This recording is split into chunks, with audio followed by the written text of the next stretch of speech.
Now is it time to listen to tape number 7-976-2, Tuesday morning, 10 a.m., September the 14th, 1976, Tinker Mountain Motel, Roanoke, Virginia.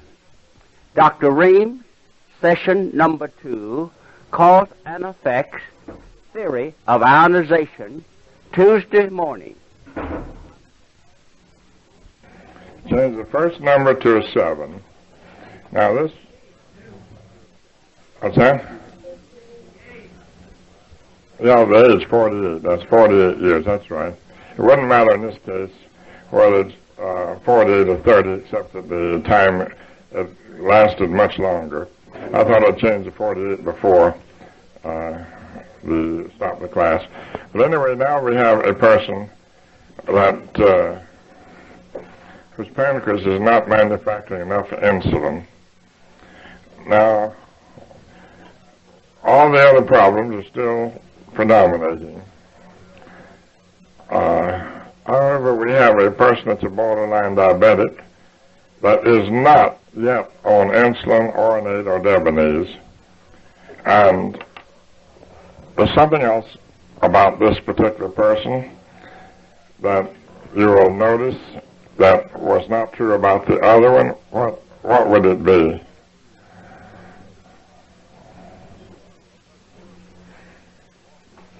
The outward effect and all.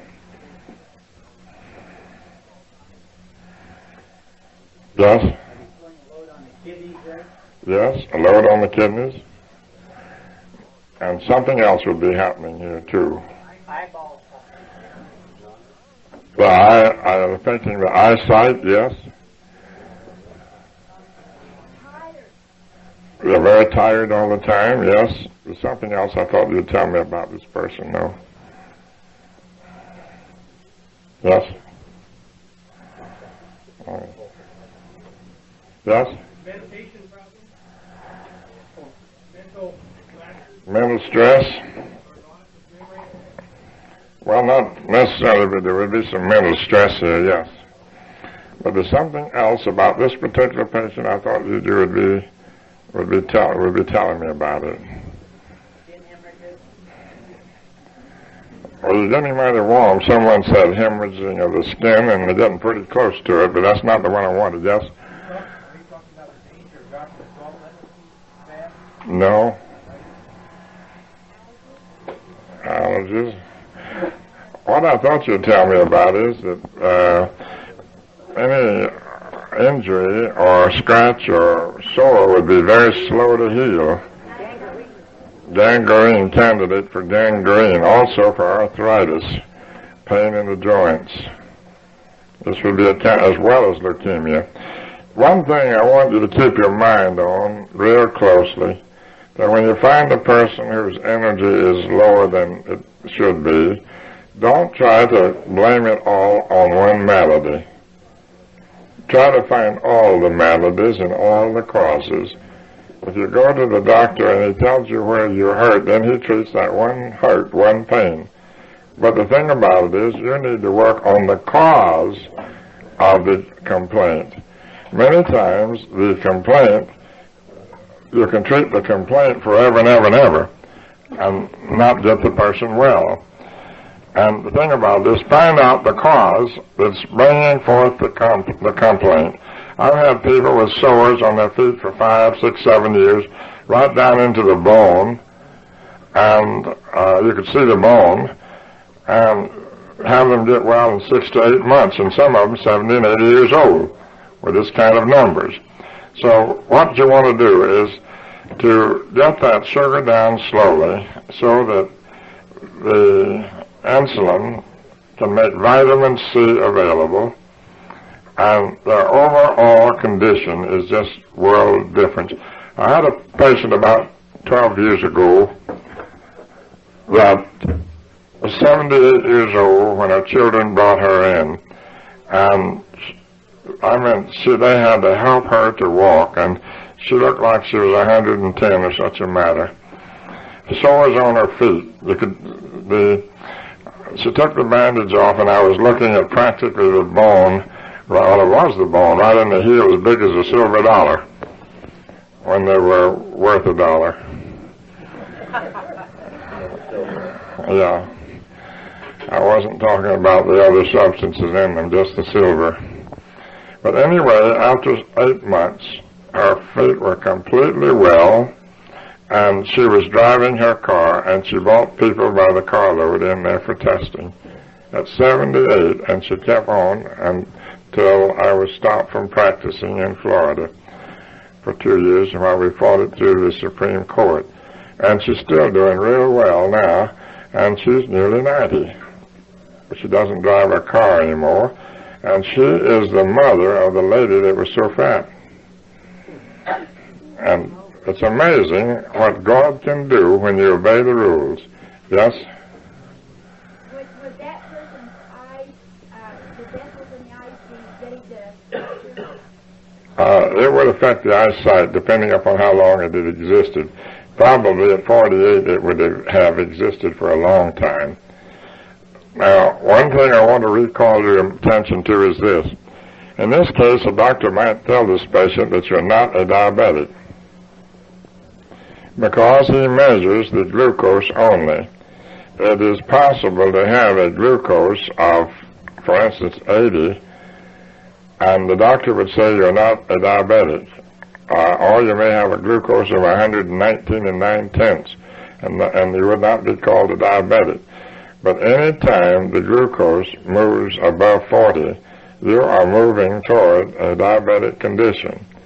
You may have a glucose of 80 and a urinary sugar of 3.5 or more, or 4.5 or more, and be a full-fledged diabetic, taking on all the symptoms of a full-fledged diabetic with a glucose of 120 or more. Or you may have a glucose of 500 and a sugar level, urinary sugar level of 1.5 and not be a diabetic. However, if that be the case, you would have a very, very low energy rating. In other words, they should be very close together, and the total, a subtotal of both of them should equal the, or should be the determining factor of whether or not someone is a diabetic or not. I'm speaking about high blood sugar diabetes. So, whenever you take anyone, or get one, or guide one, or help one to lower their energy, to lower their sugar and increase their energy, one of the factors that you will find that the glucose in the urine will bounce around terrifically, but the sugar will continue to drop. So there is a time to watch the glucose and also the carbohydrate sugar. In fact, at all times, whenever you are bringing somebody's diet back to a place where it will give more energy, people should be tested about every hour. So try with all diligence and everything possible to get their sugar down, both the glucose and the sugar down at the same time. This is the goal. The best thing to do in that case would be to use a green drink. Now this is a case in which you would not use carrot juice. This person still may have leukemia, but still you would not use carrot juice in this case because it's about 12.5 sugar.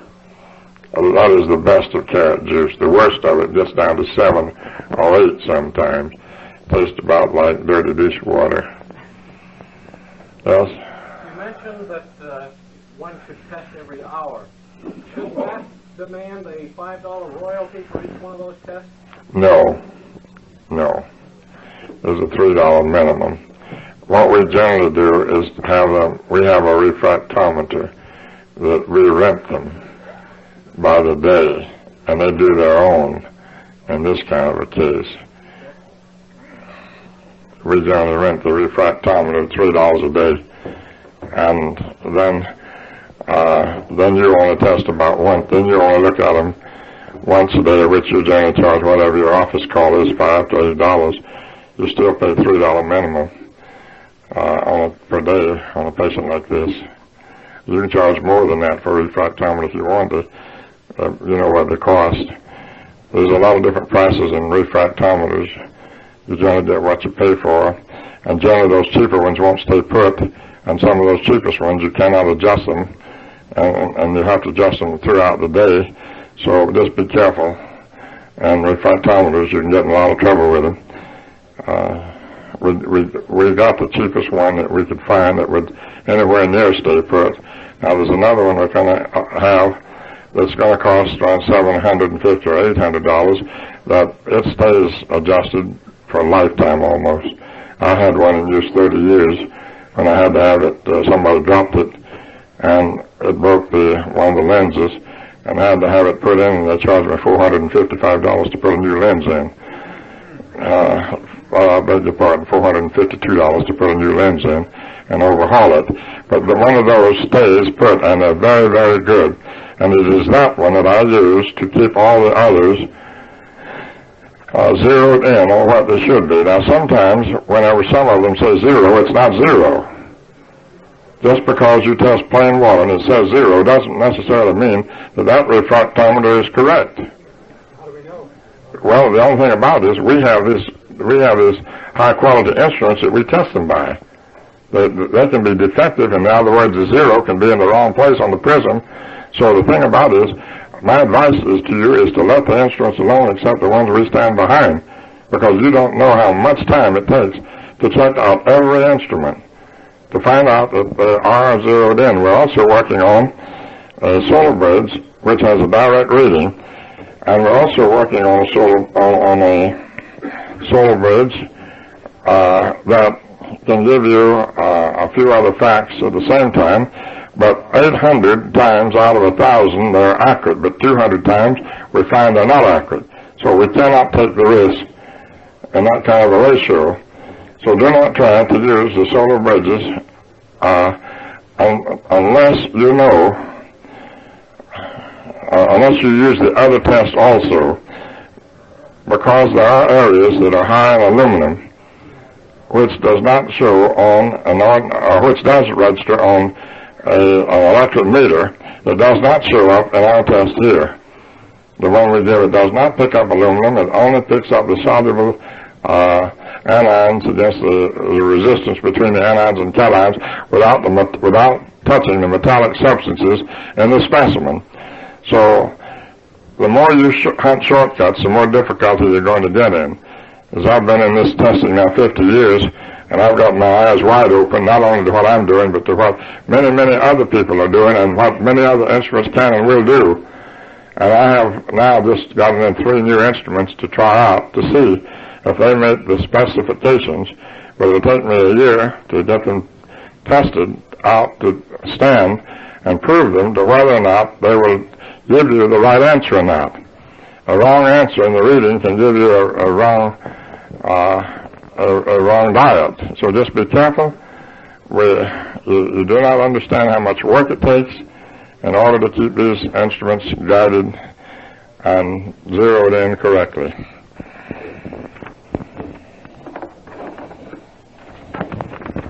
Is the cause of recurrent corneal ulcers and what can be done about it. Many times ulcers on the eyes are caused because of a mineral deficiency in manganese. I don't know whether they're talking about ulcers on the eyeball or ulcers on the eyelids, but generally it's too high, the proteins you're eating are too high for you.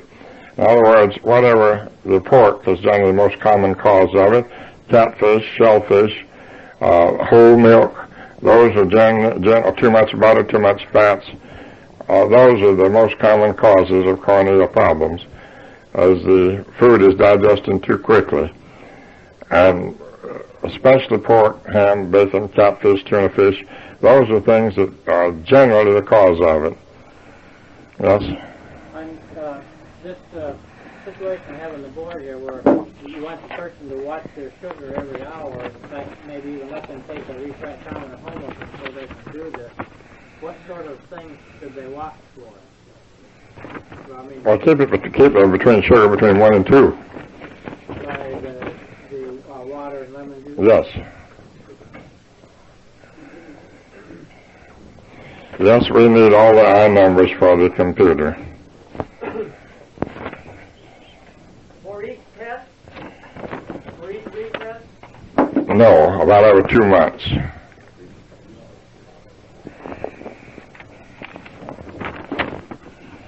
You mentioned that there is a case where you don't have the I numbers on a glassy or something like that with these retarded children or something like that. How do we put that into the computer if there just aren't I numbers? If there are no I numbers, you put in 0, 0, 0. If they're blind, if there is a glass eye, or if there are no numbers in the eye, just put 3 zeros. And if you put 3 zeros in there, just because you're too lazy to copy them down, the computer's going to tell you about it. Okay? It'll tell you, please do this over. There's no way to get around that computer. No way. Because the questionnaire that you put in there, the questionnaire will let us know whether or not the person is blind or not. Okay? There's no way if you do that thing right. And if you don't do it right, you just will not do it at all, yes? Will it have a memory bank? The computer does have, the brain part does have a memory bank, yes, sir. Yes, yes, for 3 months. We only carry a patient on 3 months, and then you have to put it on again because of the size of the computer in the brain, yes. You take I numbers in children? Yes. Explain chelation process like Dr. Evers uses. I'm not familiar with Dr. Evers' type of chelation. Explain leprosy in correction. We did that the last time. Explain the pH factors when the person needs colonics. Sometimes high pHs or urea, or sometimes high pHs of saliva call for colonics. Anytime the food digests too slowly or too rapidly, it means that they probably need a colonic. Many times when it's too rapidly, they generally have diarrhea.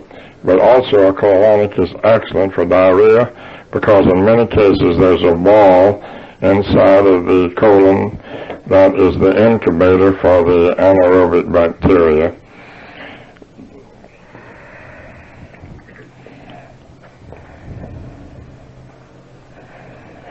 Do you give K-men and men call together? Yes, providing there's no pregnancy.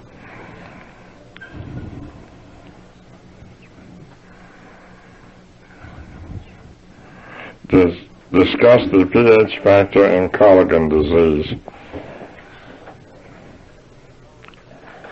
Generally, in a Collagen disease, the pH factor will be high. Food digesting way too slowly, but it is perfectly possible just before death for it to drop very low. Came in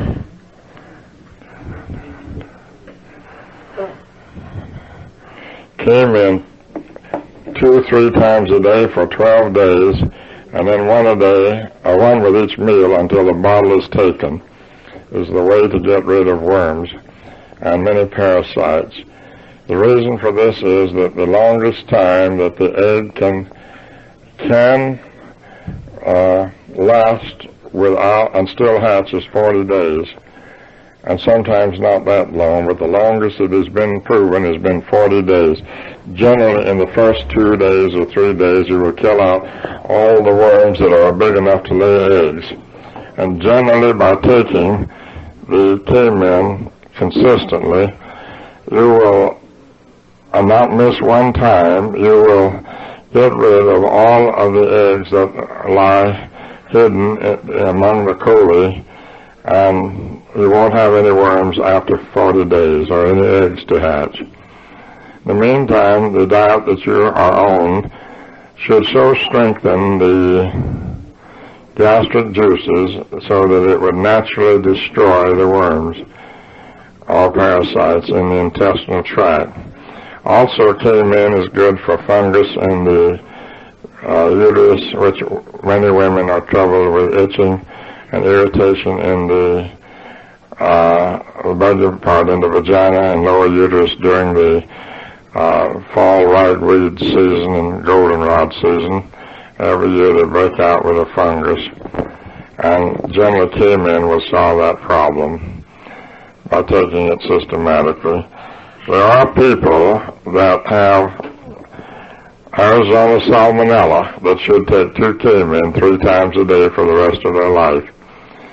So that keeps the Arizona salmonella from spreading, but it has not caused it to diminish any at all. It has arrested the case, but the area in which the Arizona salmonella existed is still there. So I recommend 2 K-men 3 times a day for all people with Arizona salmonella. Yes? How does the K-men work on worms? What does it do? How does the K-men work on worms? The K-men gives off an anionic electrical charge, and it's like touching a match to an end of a leech that's got his head buried in his skin. If you try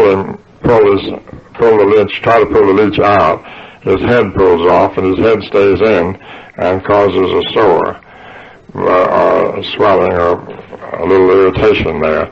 But if you put a match to his tail of the leech, he'll turn loose and come out, and then the head won't be in there. So this K-men gives off electrical charge, and when it touches the worm, and he turns loose. And once he turns loose, he cannot attach himself anymore.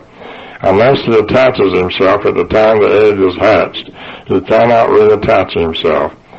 So if you come in contact with a parasite and it gets into your system, then it is the eggs that he lays that stays in there, not the worm that got in there originally.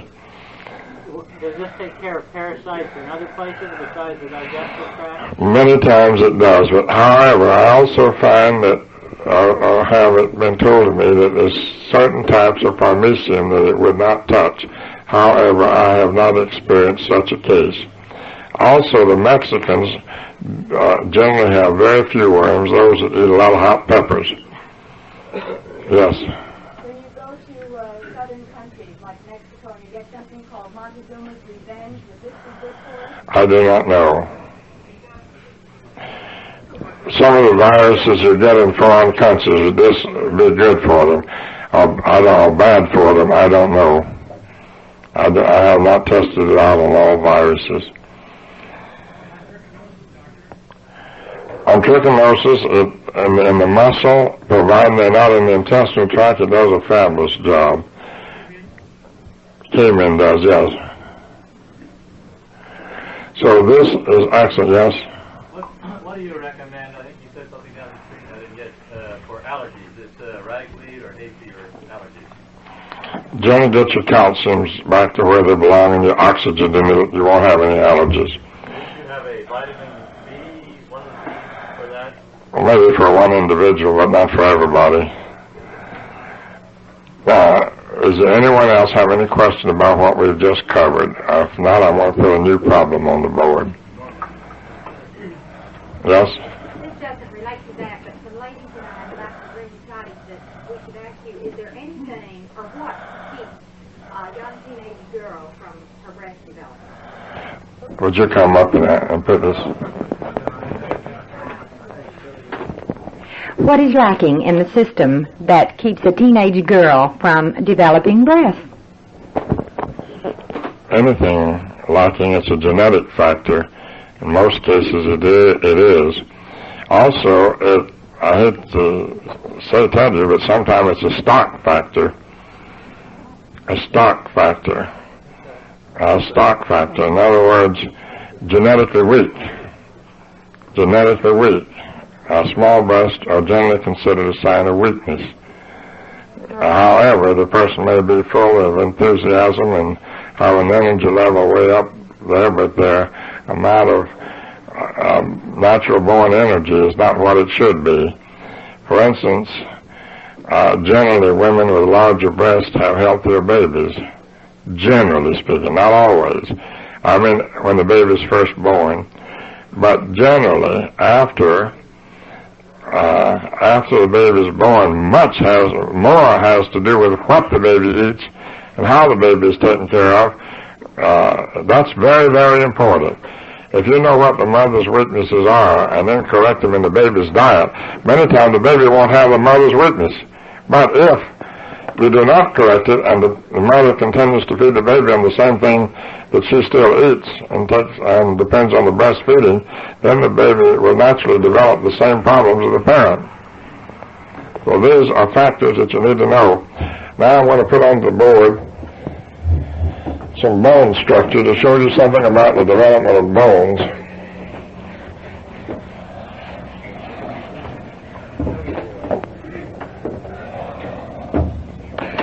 Here are some pictures of bone cell structure. And this is a very, very small particle of bone cells. Now, the chief material that's in bones is calcium, and it is the phosphate of calciums that collect in these bones. But you'll notice in here there's a little cavity. There's a cavity here, and these bones.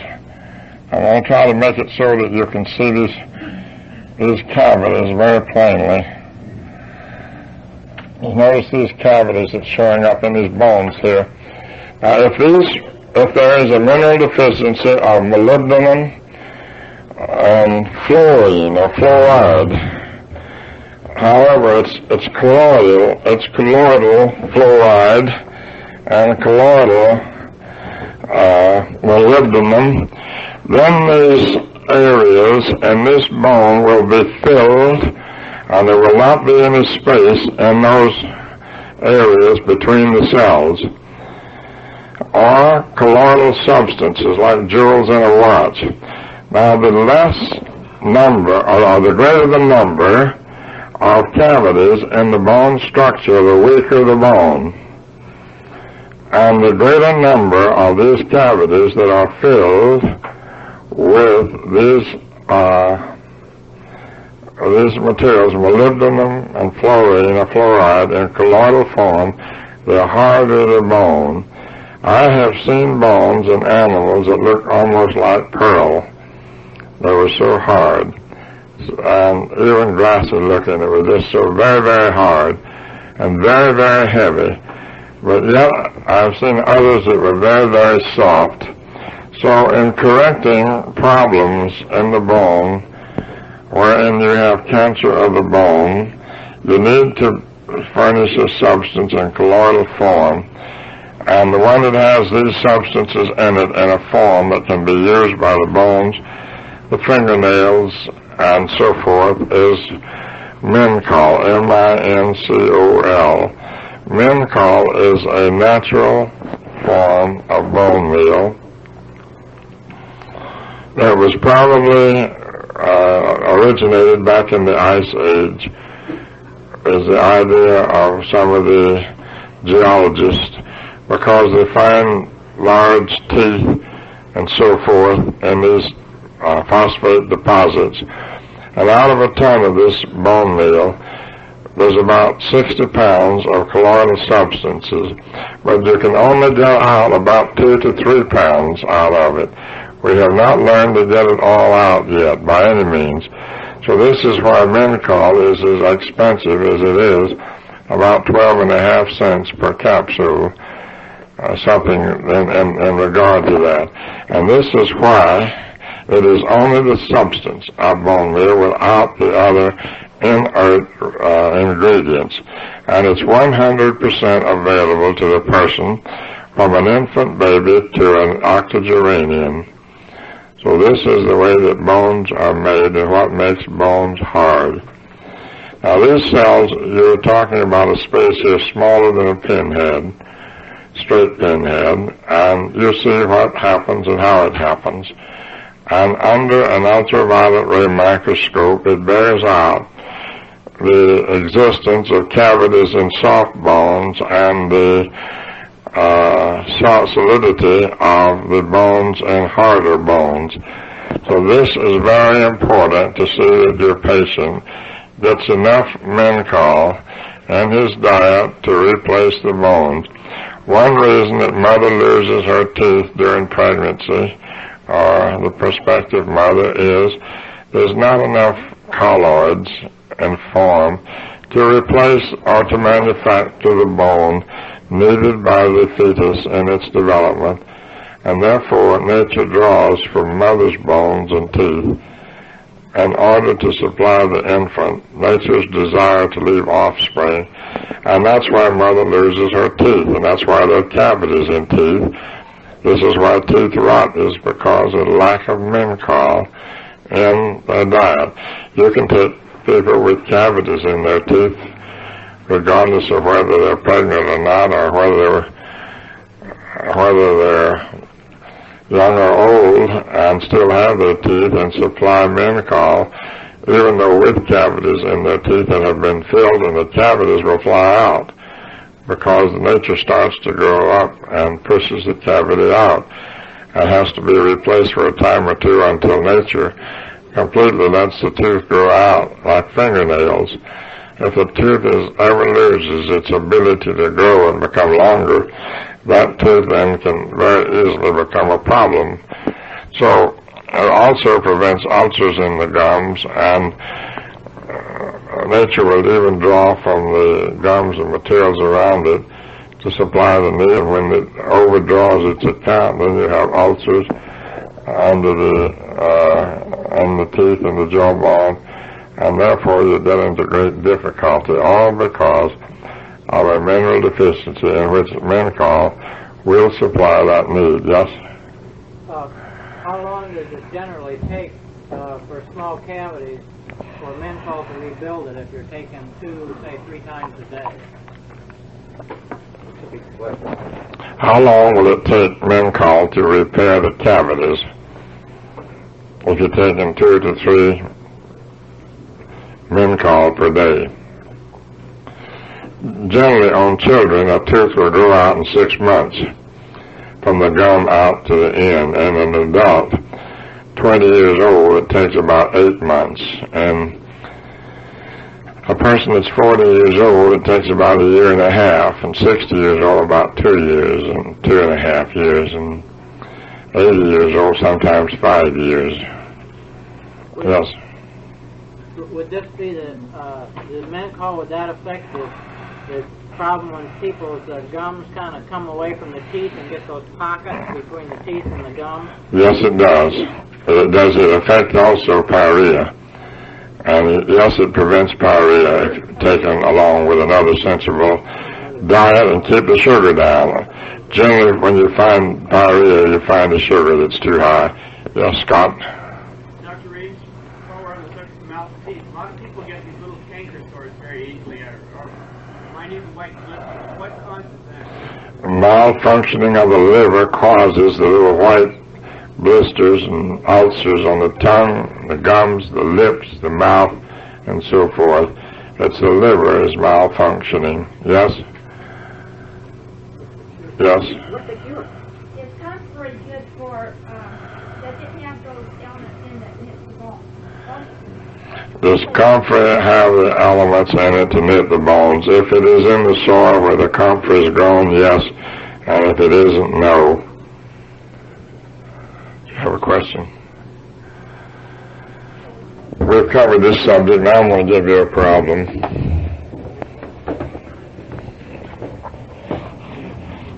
Now we have a problem up on the board.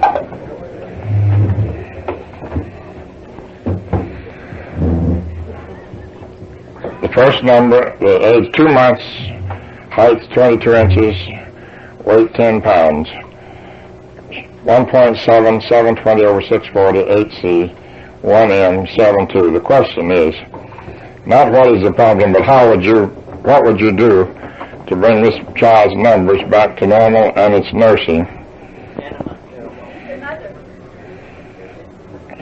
Get the mother's test.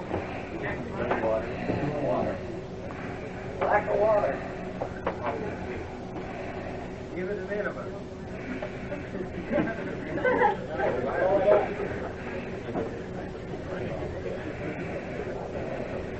Give the mother vitamin C. Find out what it's eating.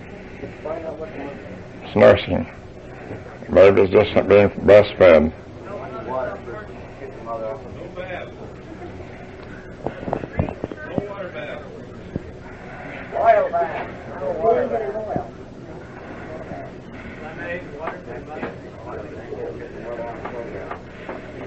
What's the first thing you want to know?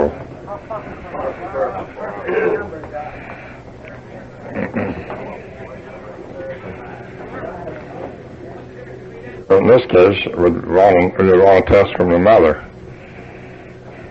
That's right. This is you want to test from the mother. Then, how far from perfect are both of them? No, don't combine them. Do not combine them. No. No, you do not combine them. Now, let's do a mother's test and see what it looks like up here, okay? Dr. Ream? Yes. How do you get a saliva out of an infant? Cotton swab, the little cotton swabs, you know, and the little swabs that you buy. Yeah, and then how do you do it? The swab, you take a little cotton swab and you open the baby's mouth and then you roll it around and then you put the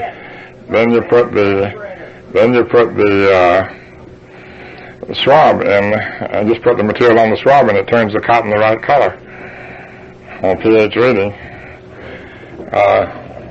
Let's do the mother now. This is the baby. The mother, we'll say, is 19 years old. Her weight is 120, and her height is 5 feet and 2 inches. That's right, I got it wrong. Thank you for helping me. Thank you. We got mother is age 19 years, 5 feet 2, 120 pounds. The sugar is 2.8. The pH is 740 over 7. The salt is 14. There's a 4M and 12 over 6. Now, how do you correct baby's diet? What is the main problem with mother right here? She's not drinking enough water. That's exactly right. That's exactly right. She's not drinking enough water. What's that?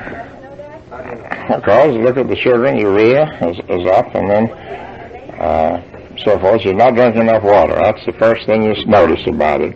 She's not drinking enough water. And the next thing you notice is, what is the second thing you notice about this? She needs some colonics, yes. What's the next thing you notice about it?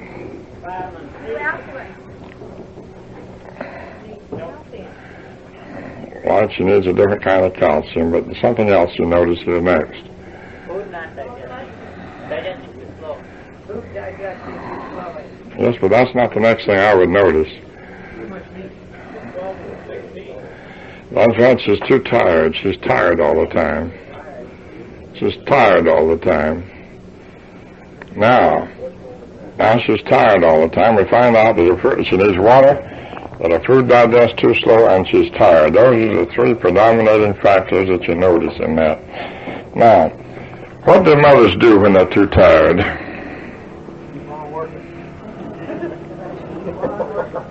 What effect does it have on their disposition? Irritability, yes. Now here's a case of irritability whenever you have a high pH. And consequently, when baby cries, what happens? They become more and more nervous. Now why does baby cry now? What's the reason for the baby crying up there? Stomach ache. Stomach ache and colic, yes. Stomach ache and colic.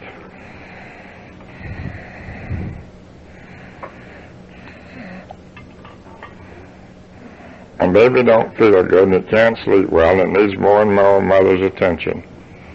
And mother's got other things to do besides look after the baby. If this is the first baby, then mother's got to look after daddy too, because he feels neglected. And he comes in and said, "What have you been doing all day?" And then he has put coals on the fire. He wanted to fuss, and he's really got it. Instead of saying, "Honey, I know you've had a bad day, I'll help you," he doesn't. "What have you been doing all day?" "Sitting around doing nothing." Well, she's tired, she can't work. The baby's cried all day, and she's had her hands full. And then on top of that, hubby's out of sorts. Maybe the boss chewed him out that day. Now, you really need the husband's test, too. Let's look at the husband's test now, see how it looks. Okay. The sugar is 4.5, 780 over 690. The salt is 34, and the urea is 12 over 7. Now, here we've got problems. We've got a husband that's too tired. I mean, mainly too tired because his food is digesting too slowly. He's as hungry as a bear. He's full of worms. And he come home and supper wasn't ready. And he's been eating candy bars, and that's giving him some false energy, and that's run out, but the sugar's still hanging in there. And he's just ready for a good old family fight in peace. And he kind of gets it. But let's just change one number here and make it a little bit more drastic than this. Now, this was just an easy one. Now we're going to make a real one. 570 pH of the urine. Now, he's really irritable.